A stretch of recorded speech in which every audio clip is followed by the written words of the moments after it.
Bem-vindo, Mink, tudo bem? Bom dia, Adri, bom dia, Rovai. Estava ouvindo aqui vocês falando e achando muito bem. É bom a gente se indignar pelas justas causas. É necessário. Pois é, né? Por exemplo, nessa questão, você é o madeireiro ou você é o cara que defende a floresta, Mink? Olha, ou você não tem lado? Não é? Segundo o presidente Lula, eu sou um encrenqueiro, porque ele, no dia 5 do meio ambiente agora, ele estava junto com o Molon e vários outros lançando o programa ambiental. Aliás, eu ajudei nisso, junto com os economistas Jung e vários outros. A gente tem que aqui mudar o nome, né? Está lá o New Green Deal, quer dizer, o Green Deal verde. Eu acho um nome ruim. Eu acho que seria melhor uma economia sustentável e inclusiva para criar milhões de empregos. Mas, nesse momento, o Lula comparou, ele falou bem dos seus ex-ministros, falou da Marina, né? Finalmente falou bastante bem da Marina. Eu estou há um tempo defendendo essa união, eu acho que vai sair agora.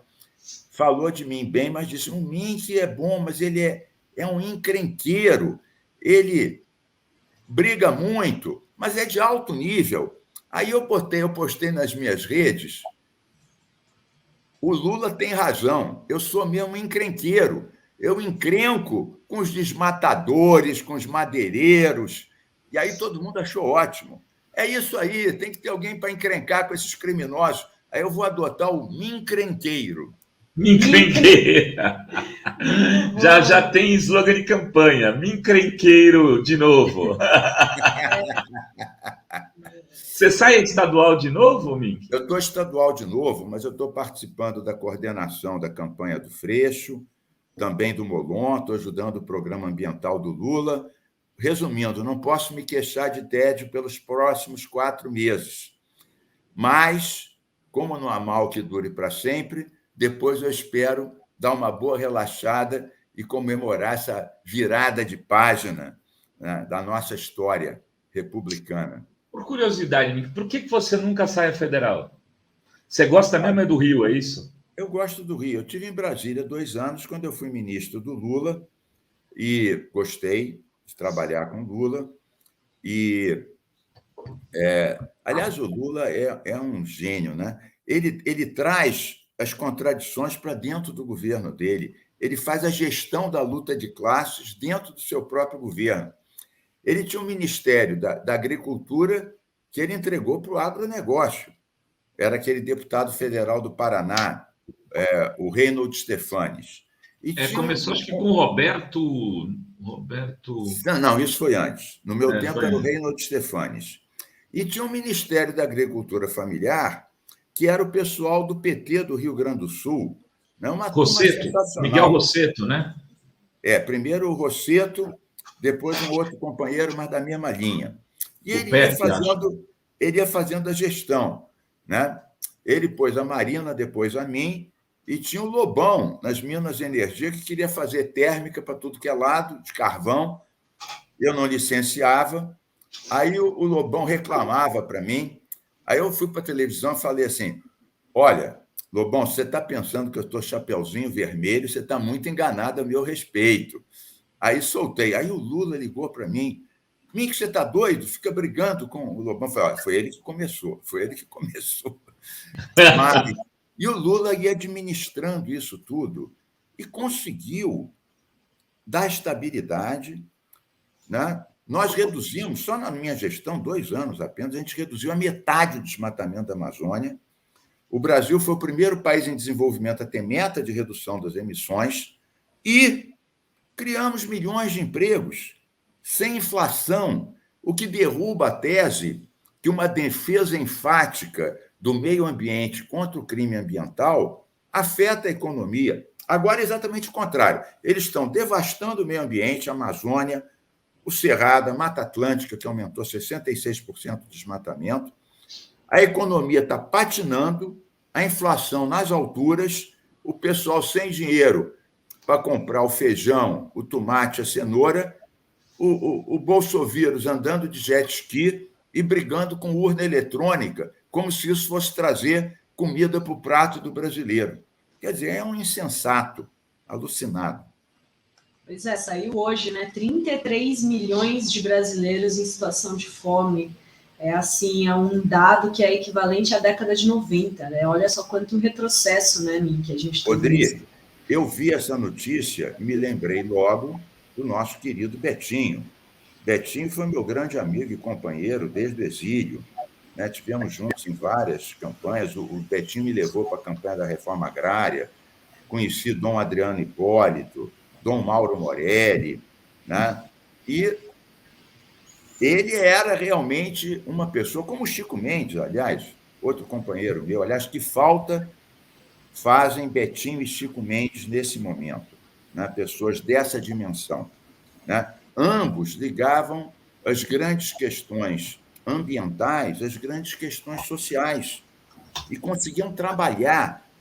O Chico Mendes abraçava as seringueiras, fazia as operações do empate, mas ele era da CUT, lutava pela terra, e ele conseguiu, na União dos Povos da Floresta, fazer a união entre índios, ribeirinhos, seringueiros, que antes viviam as flechadas uns contra os outros. Conseguiu uni-los numa visão muito mais ampla e generosa. E o Betinho juntou o pessoal das igrejas, o pessoal da solidariedade, né, com a turma da agronomia, o Graziano, que depois foi dirigir a FAO, né, mostrando como era possível combater a fome num país que exportava alimentos para 1 bilhão de pessoas. Como é que o nosso povo vai passar fome?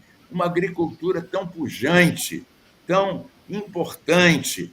E o caso é esse: a gente continua exportando muito e o povo fritando na fogueira pé de galinha, que nem tem gás de cozinha, aliás, nem tem cozinha para fritar o pé de galinha. Ainda fica dizendo, segundo o Bolsonaro, eu vi uma charge genial outro dia, o sujeito pobre, ferrado, fritando na fogueira 2 pés de galinha, dizendo: meu sonho é comprar um fuzil. Não, é assim. Tá aqui, a arma matasse a fome. Quem não tem o filé de frango, o gás, nem a cozinha. Não, é assim. E, Mink, agora a gente está vendo aí o mundo, né? Está acompanhando esse desaparecimento do indigenista Bruno Araújo e o jornalista do The Guardian, o Dom Phillips. Como que a gente chegou a esse ponto, Mink, de estar ali uma viagem dessa para entrevistar os indígenas? Agora, hoje de manhã, a gente tem um suspeito de envolvimento a ameaças dos indígenas, e é o caso sendo preso, e o Bolsonaro culpando as próprias vítimas pelo que aconteceu. Odri e Rovai, eu fiquei revoltado com essa declaração do Bolsonaro, dizendo que eles eram os aventureiros, que a região é muito perigosa, que eles podem, inclusive, ter sido vítimas de um atentado. Foi a primeira pessoa que falou isso com essas letras. Veja você, o que o Bolsovírus fez? Atou as mãos do IBAMA, atou as mãos do ICMBio, exonerou os principais dirigentes comprometidos com a defesa dos índios e da Amazônia, desqualificou o INPE, o Instituto Nacional de Pesquisas Espaciais, internacionalmente reconhecido. Quando eu estive à frente do Ministério e reduzimos a metade o desmatamento, quem sempre nos orientou foi o INPE. E nós tínhamos como aliados a Polícia Federal e a Polícia Rodoviária Federal. Na época era ministro de Justiça Tarso Genro, nosso brilhante intelectual, que já foi governador, ministro da Educação. Adoro o Tarso Genro, né? Um grande quadro. Colocou pessoal para trabalhar direto com a gente. E aí, ele tira a proteção dos índios, a própria FUNAI, que deveria ser a maior protetora dos índios, entra na justiça contra a PIB, que é a Associação dos Povos Indígenas do Brasil. Ou seja, quem deveria proteger, ataca. Então, uma região entregue às milícias amazônicas, que é como eu chamo, essa é uma terminologia que eu adotei para explicar a junção da turma do tráfico, inclusive o pessoal do PCC de São Paulo, traficantes do Peru, que chegam lá perto, e que financiam as grandes dragas da mineração clandestina em terras indígenas, intoxicando até as crianças com mercúrio, né? Estuprando as mocinhas indígenas. Então, depois que ele tirou a proteção, incentivou a devastação, né? Recebe de avião da FAB os líderes dos garimpeiros clandestinos, né? Distrata as lideranças indígenas. E agora diz que a região é perigosa e que eles podem ter sido sequestrados e que a culpa era deles. Veja bem, essas duas pessoas, um jornalista top de linha, um indigenista top, super experiente, ambos, há 3 anos fizeram a mesma excursão, que gerou um artigo maravilhoso do Dom. Eles eram quem mais conhecia a região. Eles não estavam se aventurando, eles estavam indo para um território conhecido deles. O percurso no qual eles desapareceram era 2 horas. Eles estavam num barco moderno que tinha 70 litros de diesel para o barco. Então, não foi problema do barco, não foi problema de gasolina, não foi problema de desconhecimento. A gente não pode afirmar exatamente o que foi. Outra coisa, eles fizeram denúncias antes, que estavam ameaçados. Por quem? Pelos traficantes de droga, mineradores ilegais, a turma da pesca do arrastão que tem nessa região e que eles também combatiam, defendiam os índios, os ribeirinhos, os ambientalistas. Então, as suas denúncias foram desconsideradas. A defesa dessa região, que é que tem mais tribos isoladas do mundo, e agora o bolsovírus culpa os desaparecidos por serem aventureiros. Sabe o que isso está me parecendo? Aquele caso, por exemplo, você pega uma travesti que foi maltratada, injuriada, chega para um guarda e fala: seu guarda, eu fui agredida. Aí o guarda vira e fala assim: minha filha, vestida desse jeito, o que você imaginava que ia te acontecer? Eu fiz as primeiras leis do Brasil de defesa dos LGBTs e tem um artigo nessa minha lei que pune as autoridades que se omitem. Nesse caso, o exemplo que eu dei, mal comparando, é transformar a vítima em ré. É o que o Bolsonaro está fazendo com esses dois. O jornalista prestigiado, o indigenista veterano, que já foram várias vezes à região.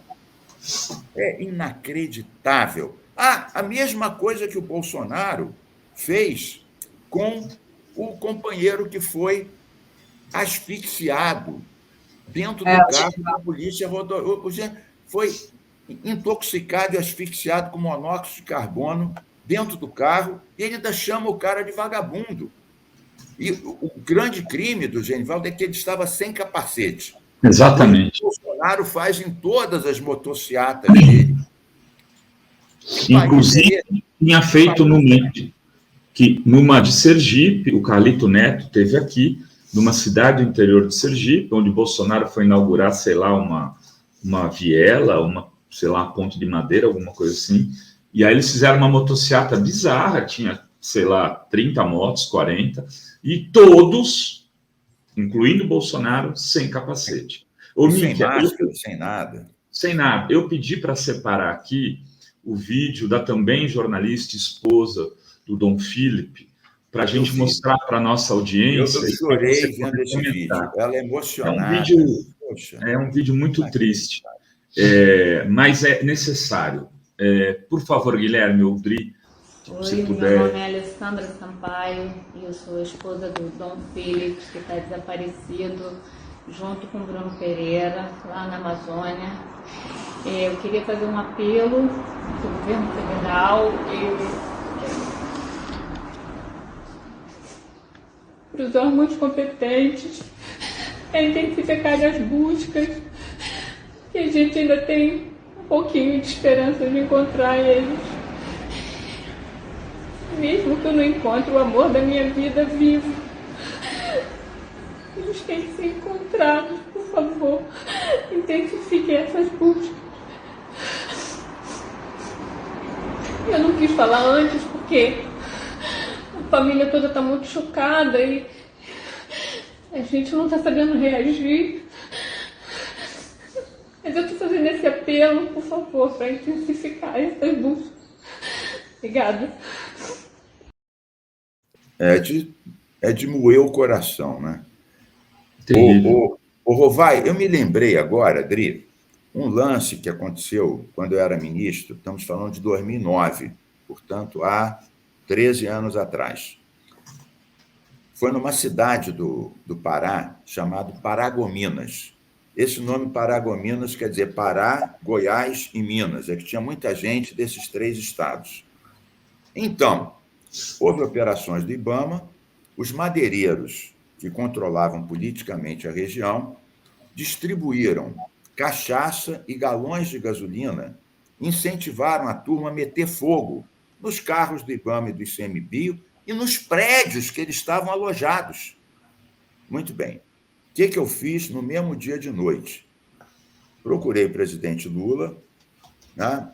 Fui para o Tarso Genro, fui para o ministro da Defesa na época, né? Falei, eu vou amanhã com o Exército e a Polícia Federal para Paragominas.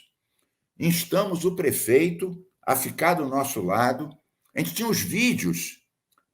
Olha, prendemos todos os vereadores, menos uma mulher, que era uma vereadora do movimento social ligada à igreja. Todos os outros eram donos de madeireira. Desmontamos as madeireiras, levamos para Belém, né? Apreendemos toda a madeira, doamos para essa prefeitura e outras vizinhas fazerem escolas, pontes ou casas populares, e nunca mais se fez nada disso em Paragominas. Por quê? Porque eu assumi a defesa do IBAMA e do ICMBio com força total. Eu falei, olha, se agora eu não falo alto, acabou o IBAMA e o ICMBio. Então pode queimar os carros, os prédios, ameaça de morte para a turma do IBAMA e do ICMBio, bravos companheiros. Então fui com tudo em cima. Por isso que eu sou encrenqueiro. Encrenqueiro com todo orgulho. Tem que passar a ripa nesse pessoal antes que eles passem a ripa no nosso país, na nossa memória e na civilização, nos índios e em todos aqueles que defendem a biodiversidade e fazem matérias e estudos como esses 2 desaparecidos já tinham prestado muitos e muitos serviços e estavam continuando. Inacreditavelmente, ontem foi o dia da imprensa livre e, justamente nesse dia, né, um jornalista de renome internacional desaparece numa área dominada pelo que eu chamo de milícias amazônicas e o presidente da República culpa ele pelo seu desaparecimento. Que triste história para o povo brasileiro. E, Mink, você falou que está participando da elaboração do plano de governo nessa questão ambiental. O que fazer para acabar com essas milícias amazônicas? E o que você pode revelar mais do plano de governo? O que tem sido pensado, discutido? Veja, nós temos possibilidade de conseguir recursos bilionários para manter a floresta em pé, proteger os povos indígenas, viabilizar os seringueiros e castanheiros das reservas extrativistas. No meu tempo, por exemplo, em 2008, eu criei o Fundo Amazônia, consegui $1 bilhão da Noruega a fundo perdido. Criamos o Conselho do Fundo Amazônia, né, com cientistas, índios, empresários, governadores, né? Era Comitê Orientador do COFA, Comitê Orientador do Fundo Amazônia, junto com o BNDES. Na hora. Claro que foi um sucesso, conseguimos criar empregos, apoiar o extrativismo sustentável, apoiar quem mantinha a floresta em pé, ajudar com recursos à fiscalização, e nesse período foram demarcados ou homologadas 4,5 milhões de hectares de terras indígenas. Muito bem. O que o sinistro Salles fez? Desativou o Fundo Amazônia. Ainda tem metade do dinheiro para gastar congelado, esperando só o Lula voltar para o governo.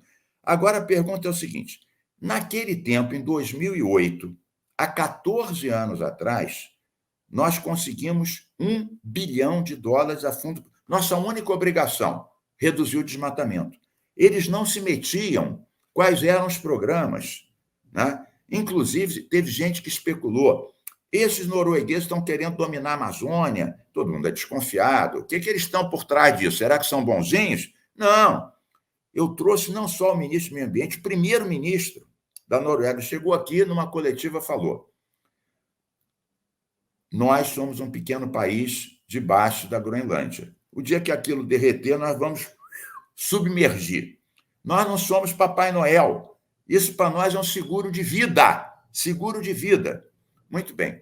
Hoje, a disponibilidade são fundos trilionários que, para fazer valer o Acordo de Paris e as metas da COP26 de Glasgow, estão dispostos a investir fortunas em desenvolvimento sustentável.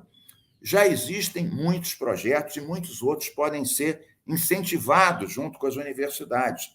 Pesquisa, biomedicina, biotecnologia, extrativismo sustentável, produção de vários tipos de óleos, produtos de beleza, botar a castanha do Pará na alimentação, na merenda escolar, estimulando a agricultura, estimulando o extrativismo.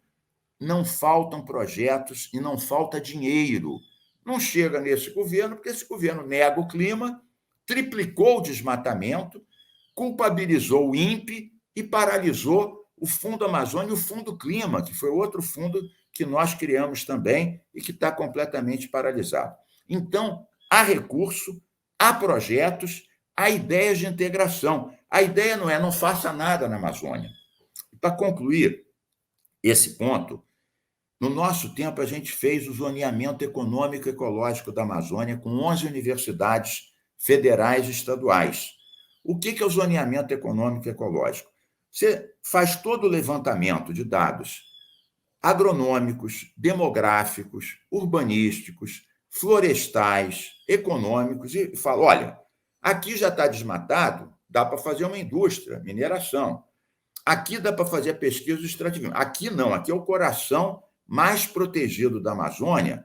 Então, as onças, os índios, a biodiversidade, que você não faz nada. Mas aqui, ali, você cria milhares de empregos, porque o povo da Amazônia, claro, precisa se desenvolver, trabalhar, comer, andar, de tudo, de carro, viver, ter a sua internet, ter a sua vida digna, cultura. Então, foi feito isso.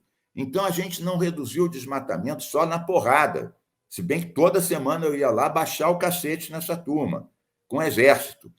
A gente estimulava a moratória da soja, junto com a Biov, os grandes exportadores de soja, o Pacto da Madeira Legal, o Pacto do Minério Legal com a Vale, estimular que eles não comprariam carvão vegetal de madeira nativa fora dos planos de manejo licenciados. Então, esse zoneamento econômico e ecológico permite desenvolver sem destruir. Não faltam ideias. Outra coisa, eu tive com o Molon e com o Freixo conversando com o Lula sobre isso. O Lula falou assim: Minck, lá em 2008, 2007, era você, a Marina. Hoje o mundo acordou para isso tudo. O Biden, o programa dele, a sustentabilidade não estava num ministério, estava em 7 pontos: infraestrutura, transporte, energia, ciência, clima, relações internacionais. Ele falou, eu vou ser muito mais sustentável do que era naquele tempo. E foi mais além. Essa inflação do Bolsonaro, a gente vai combater estimulando a agricultura familiar, com o Pronaf, que é aquele programa de crédito que o Lula triplicou, chegou a quase 20 bilhões, e essa turma do Bolsonaro dizimou. O programa da merenda escolar, idem, comprava da agricultura familiar, desativado. Aí ele falou, mas vamos aumentar essa produção de alimentos. Aí olhou para mim e falou, mas sem agrotóxico, não é, Minck? Sem agrotóxico. Ele está completamente ligado nessa história. E acho muito bom que ele me chame de encrenqueiro. É muito bom, né? Adoro que ele falava só vai ter picanha e tal, mas agora ele falou, não, e vai ter também comida vegana, sem agrotóxico, né? Ele já está antenado, vai. Tem acho que uns superchats aí, né? Tem umas perguntas para mim. Daqui a pouco a gente tem que liberá-los. Chegando aqui, nova membra aqui da TV Fórum. Muito obrigada, Letícia. São as membras, ganhando dos membros de goleada. Se você é homem, fique membro, porque tá ficando feio. Tem muito mais mulher aqui. A Giva também mandou um super sticker, muito obrigada. Rovai, outro dia eu estava numa audiência pública que a gente organizou sobre mortalidade materna. Outro tema terrível, aumentou 77% em 3 anos. Estávamos com as doulas, as cientistas, as enfermeiras. Tinha 56 pessoas, eu era o único homem. Eu falei, eu estou aqui na cota. E tem aqui uma pergunta aqui, tem o Daniel Miyagi mandando diretamente do Japão, mandando aqui super sticker em ien. E tem aqui mandando uma pergunta, tem pecuarista ambientalista que tá na novela, né, das 9, né, o Pantanal agora, tá? Porque eu não vejo, eu sei que tem um filho, um pai, tem uma divergência ali. Não sei se o Mink acompanha, eu não acompanho. Eu de vez em quando vejo, sim, porque eu gosto muito do Marcos Palmeira, dessa turma toda. Aliás, ele é um verdadeiro ambientalista, o Marcos Palmeira. Ele produz agricultura orgânica em Teresópolis, já fui lá ver a terrinha dele. Mas deixa eu dizer... a gente encontrou com ele no Senegal, Mink, no Fórum Social Mundial, ficamos lá amigos, jantamos juntos, saímos, conhecemos o trabalho dele. Mas deixa eu dizer, Renato e Dri, eu não trato o agronegócio como uma coisa só. Há setores do agronegócio mais avançados que são contra o desmatamento, que são contra a grilagem, que são contra, inclusive, o Bolsonaro liberar 2 agrotóxicos por dia. Quando eu estava no Ministério, com o Temporão, ministro da Saúde, a gente vedou e baniu 19 princípios de agrotóxicos. O Bolsonaro libera 2 por dia, já foram 1.620 até agora, metade dos quais proibidos lá fora. O que acontece? Se os produtos brasileiros exportados tiverem resíduos, e tem, desses agrotóxicos proibidos, eles vão ser bloqueados lá fora, porque esses princípios são proibidos. Tem um setor do agronegócio que está arrepiado. O Bolsonaro brigou com a China, que é o maior importador de produtos brasileiros.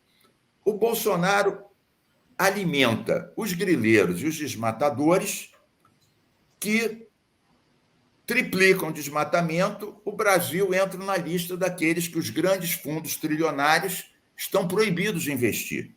Então, eles falaram, isso para nós é péssimo. A Embrapa, hoje, tem o combate biológico às principais pragas. A Embrapa estimula o plantio direto, né, que é sem grandes revolvimentos do solo. A Embrapa defende a integração agricultura, pecuária, floresta, onde o próprio dejeto animal, né, o esterco é usado como adubo, derrubando, inclusive, essa tese. Querem pegar a invasão da Ucrânia para dizer, não, então vamos liberar produção mineral em terra indígena por causa dos fertilizantes. Espera aí, por que a gente não usa também a técnica da Embrapa, o fertilizante animal, o adubo verde? O que é adubação verde? Você pega o resto das frutas, das plantas, e usa como adubação orgânica para as suas terras. Então, não tratemos a agricultura como se fosse uma coisa só. O que acontece é que o Bolsonaro, politicamente, é ligado ao setor mais atrasado da agricultura, aos grileiros, desmatadores e pecuaristas clandestinos, né? E essa turma acaba tendo uma representação no parlamento desproporcional ao seu peso no PIB. Quem tem mais peso no PIB é a agricultura mais moderna, mas quem tem mais peso na entourage do bolsovírus, eu chamo bolsovírus porque ele é o maior aliado do Covid. Quem está na entourage do bolsovírus é a agricultura mais atrasada. É isso que a gente tem que dar uma volta. Eu acho muito bem que o Lula tenha um diálogo com o setor mais avançado do agronegócio. É isso. das Forças Armadas. Não podemos tratar as Forças Armadas como se fossem todos golpistas e bolsonaristas, porque, felizmente, não são. Quando eu falo isso, muita gente chega para mim e fala: ô, Mink, que história é essa? Por que esses outros não falam, então? Eu digo: Forças Armadas não é a mesma coisa que diretório estudantil e sindicato. Exatamente. Quem falar, no dia seguinte está de pijama. Não pode. Agora, eu conheço essa turma porque eu conversei com generais e coronéis que ajudavam nas operações da Amazônia. Eu chegava para eles e dizia assim: não podemos permitir que tirem o verde da nossa bandeira. E eles respondiam: selva, selva, que é a palavra de ordem dos militares que agem na Amazônia. E se não fossem eles, a gente não tinha reduzido a metade do desmatamento. Portanto, eu acho que a gente só ajuda esse bolsovírus se a gente tratar como se fosse uma coisa só as Forças Armadas e mesmo a água. Claro. Eu tenho uma tese, Mink. As contradições. Eu tenho uma tese, eu digo assim, a primeira coisa que o Lula tem que fazer na hora que ele ganhar a presidência da República é aposentar esse generalato todo do Bolsonaro, mandar para pôr o pijama e subir pessoas comprometidas com a democracia que existem para mudar completamente a cara das Forças Armadas no dia seguinte do governo.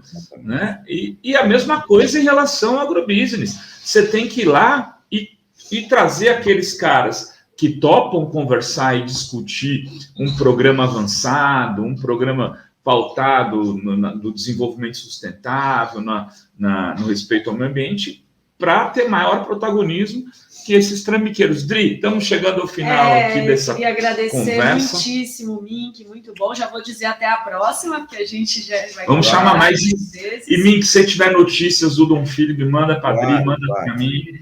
Nós estamos vamos ficar cobrando do governo essa apuração, cobrando, inclusive, até do Ministério Público, essas declarações do bolsovírus, que fica dizendo que a culpa é deles, que eram aventureiros. A culpa é sua, bolsovírus, que você entregou essa área para as milícias amazônicas. Não tire o seu da reta, porque você é o responsável. É isso aí. Obrigada, Mink. Valeu, Mink. Tudo de bom, hein, meu irmão?